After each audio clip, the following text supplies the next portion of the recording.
এবার কুসুমকে কিডন্যাপ করলো তৃষার কাছে আয়ুষকে পাঠানোর জন্য স্যাম। হ্যাঁ বন্ধুরা, ভিডিওতে লাইক দিয়ে দেখতে থাকুন। যে মুহূর্তে কিনা তৃষা বাড়ি ফেরা মাত্রই অঝরে কাঁদতে থাকে এবং নাওয়া খাওয়া সমস্ত কিছু ত্যাগ করে বসে থাকে, ঠিক সেই সময় স্যাম বলতে থাকে যে কী ব্যাপার তৃষা, তুই এতটা কী করে অন্য মানুষকে হয়ে যেতে পারিস বলতো, তুই নিজের প্রতি এতটা অবহেলা কেন করছিস বল, কি হয়েছে, এটা কি তোর আমার উপর অভিমান হয়েছে না আয়ুষের সঙ্গে তোর ঝগড়া হয়েছে বল, আয়ুষ তো ফোন রিসিভ করেনি, তুই শুধু আমাকে একবার বল। ঠিক সেই সময় কথা বলা মাত্র তৃষা যখন বলতে থাকে যে এবার এর থেকে কয়েক গুণ ভয়ঙ্কর রকমের এক অন্যায় হয়ে গিয়েছে আমার হাত থেকে, যার জন্য কিনা আয়ুষ আমার হাত মুচকে দিয়েছে এবং তার থেকে বড় কথা আমাকে হুমকি দিয়েছে যদি আমি আবারও এই কাজটা রিপিট করার চেষ্টা করি তাহলে ও চিরকালের জন্য আমার থেকে নিজের সমস্ত সম্পর্ক ছিন্ন করে ফেলবে। আমি তো কোনো মতে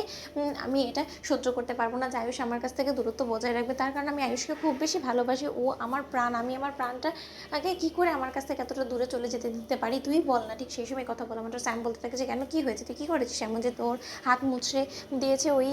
আয়ুষ। ঠিক সেই সময় কথা বলা মাত্র তৃষা যখন বলতে থাকে যে আমি সব থেকে বড় আমাদের পথের কাটা ভাবি আমার এবং আয়ুষের মধ্যে, সেটা হলো ওই কুসুম, এবং কুসুমকে শেষ করার জন্য আমি কাল অন্ধকারে মধ্যে আমি কুসুমের বাড়িতে গিয়েছিলাম এবং সেখানেই কুসুমকে আমি শেষ করে দেওয়ার যখন ষড়যন্ত্র করি, ঠিক সেই সময় কি মনে করে আয়ুষের ঘুম ভেঙে যায় এবং আয়ুষ সেখানে এসে আমাকে টেনে হিঁচড়ে সেখান থেকে বার করে আমার হাত মুচকে দিয়ে আমার হাত থেকে সেই ছুরিটা ফেলে দিয়ে তার পরবর্তীতে আমাকে চরম অপমান করে, আমাকে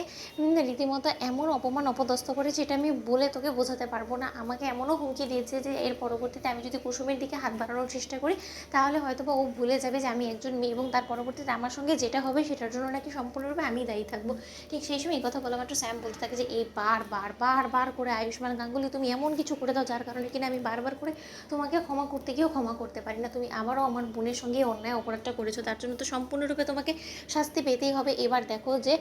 এই স্যাম কী করে। ঠিক সেই সময় কুসুম যখন কিনা এক পর্যায়ে সবজি কেনার জন্য বাইরে বেরোয়, ঠিক সেই সুযোগটাকে কাজে লাগিয়ে স্যাম সেখান থেকে কুসুমকে তুলে নিয়ে গিয়ে যখন গুম ঘরে জিম্মি করে রাখে এবং তার পরবর্তীতে স্যাম যখন কিনা তৃষাকে ফোন করে সেই গুম ঘরে আনার ব্যবস্থা করে এবং বলতে থাকে যে দেখ তৃষা, তোর চোখের সামনে তোর কাটাকে আমি এখানে হাত পা বেঁধে রেখে দিয়েছি, যাকে তুই তোর সতীন ভাবতি সেই সতীন আজকে রীতিমতো মৃত্যুর পথযাত্রীতে পরিণত হয়ে যাবে। এবার এই কুসুমের কী হাল আমি করে তুই শুধু সেটাই দেখ। এবার তোর নিশ্চয়ই মনে আছে যে তোর কী করতে হবে, তোর লক্ষ্য একটাই যে করেই হোক না কেন আয়ুষকে নিজের করে রাখার, এবং তার পরবর্তীতে কুসুম সরকার তুমি ভেবো না যে তোমাকে আমি এমনিতেই ভেস্তে যেতে দেবো, তুমি এখানে উপস্থিত থাকবে, তোমাকে সাক্ষী রেখে এখানে